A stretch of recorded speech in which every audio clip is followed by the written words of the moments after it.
حدیث میں ہے قال النبی صلی اللہ علیہ وسلم یا ایھا الناس ان علی کل اہل بیت فی کل عام اضحیہ۔ حضرت رسول اللہ صلی اللہ علیہ وسلم نے فرمایا کہ اے لوگو، گھر کے ہر شخص پر ہر سال قربانی کرنا ضروری ہے۔ حضرت ملا علی قاری رحمۃ اللہ علیہ نے لکھا ہے کہ امام ابو حنیفہ رحمۃ اللہ علیہ اس حدیث سے ہر مقیم مالدار پر قربانی کے واجب ہونے پر دلیل پکڑتے ہیں۔ گھر کے ہر بندے پر قربانی واجب ہے یا نہیں؟ علماء کرام نے لکھا ہے کہ قربانی کے دنوں یعنی 10، 11، 12 ذی الحجہ میں کسی آزاد بالغ مسلمان مقیم کے پاس نصاب کے برابر یعنی موجودہ 10 گرام کے تولے کے حساب سے 61 تولہ 2 گرام 360 ملی گرام چاندی یا اتنی چاندی کی قیمت یا اس کی قیمت کے برابر مال تجارت ہو، یا ان کے علاوہ ضرورت سے زیادہ سامان جو اتنی چاندی کی قیمت کے برابر ہو، یا تھوڑا سونا، تھوڑی چاندی، تھوڑے پیسے، تھوڑا مال تجارت اور تھوڑا ضرورت سے زیادہ کوئی بھی سامان جو تقریباً 61 تولہ چاندی کی قیمت کے برابر ہو جائے، تو چاہے ان چیزوں پر سال گزرا ہو یا نہ گزرا ہو، اس آدمی پر قربانی واجب ہوگی۔ اور جب تک اتنا مال جس کے پاس رہے گا، چاہے وہ مرد ہو یا عورت، شادی شدہ ہو یا غیر شادی شدہ، یعنی وہ شوہر ہو یا بیوی، کنوارا لڑکا ہو یا کنواری لڑکی، باپ ہو یا بیٹا، اس پر قربانی واجب ہوگی۔ علماء کرام نے یہ بھی لکھا ہے کہ اگر کاروبار میں شریک باپ اور لڑکے اور گھر کی ہر عورت کے پاس نصاب کے برابر الگ الگ یعنی تقریباً 61 تولہ چاندی یا اس کی قیمت موجود ہو، تو ان میں سے ہر ایک پر قربانی واجب ہوگی۔ اور جب تک اتنی چاندی یا اس کے برابر پیسے رہیں گے، ہر سال قربانی کرنا واجب ہوگا، چاہے کتنے ہی سال گزر جائیں۔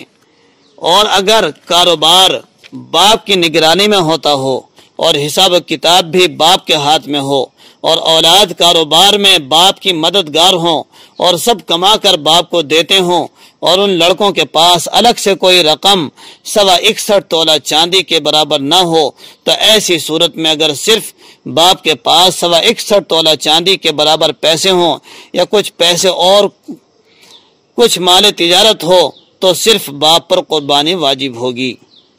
اگر کچھ بھائی مل کر کاروبار کرتے ہوں، تو جو مال تجارت ہو یا اس کے ساتھ کچھ رقم بھی ہو یا ضرورت سے زیادہ کچھ سامان ہو، تو یہ سب اگر تقسیم کی جائے اور 61 تولہ چاندی کی قیمت کے برابر ہر ایک کے حصے میں آ جائے، تو ہر ایک پر قربانی واجب ہوگی، اور اگر اس سے کم حصے میں آئے تو واجب نہیں ہوگی۔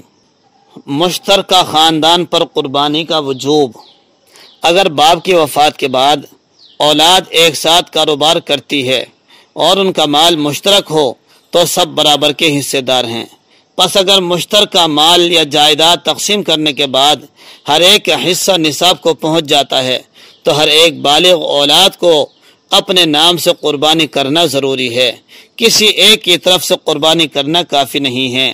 اسی طرح شوہر اور بیوی دونوں مالدار ہوں تو دونوں پر الگ الگ قربانی واجب ہے۔ ضرورت اصلیہ کی تفصیل۔ ضرورت اصلیہ سے مراد وہ ضرورت ہے جو جان یا آبرو سے متعلق ہو، یعنی ان کے پورا نہ ہونے سے جان یا عزت و آبرو جانے کا اندیشہ ہو، مثلا کھانا پینا، پہننے کے کپڑے، رہنے کا مکان، اہل صنعت و حرفت کے لیے اس کے پیشے کے اوزار ضرورت اصلیہ میں داخل ہیں۔ البتہ بڑی دیگیں، بڑے فرش، شامیانے، ریڈیو، ٹیپ ریکارڈ، ٹیلی ویژن، LED وغیرہ ضرورت اصلیہ میں داخل نہیں ہیں، لہٰذا اگر ان کی قیمت نصاب کے بقدر ہو تو ایسے آدمی پر قربانی واجب ہے۔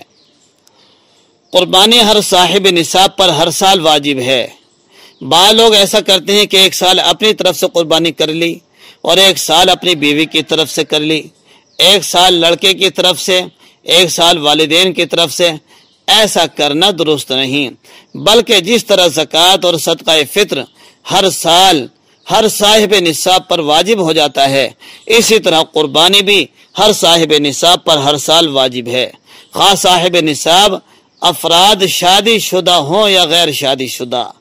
بعض لوگوں کے ذہن میں یہ رہتا ہے کہ جن کی شادی ہو گئی انہیں پر قربانی واجب ہے، حالانکہ غیر شادی شدہ پر بھی مال اتنا ہوتا ہے جو نصاب تک پہنچ جاتا ہے۔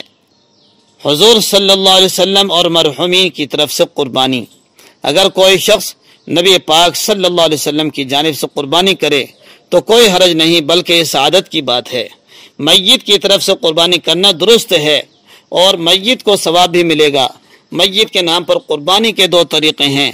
میت کے نام پر ایک حصہ قربانی کیا جائے، نمبر 2، قربانی کرنے والا اپنی واجب قربانی کے علاوہ ایک اور قربانی کرے یا حصہ لے اور اس کا ثواب میت کو پہنچا دے۔ دونوں صورتیں صحیح ہیں۔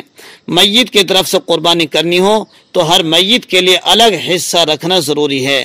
ایک حصہ ایک سے زائد میت کی طرف سے کافی نہیں، البتہ اپنی طرف سے نفلی قربانی کر کے اس کا ثواب ایک سے زائد مردوں اور زندوں کو بخشنا درست ہے۔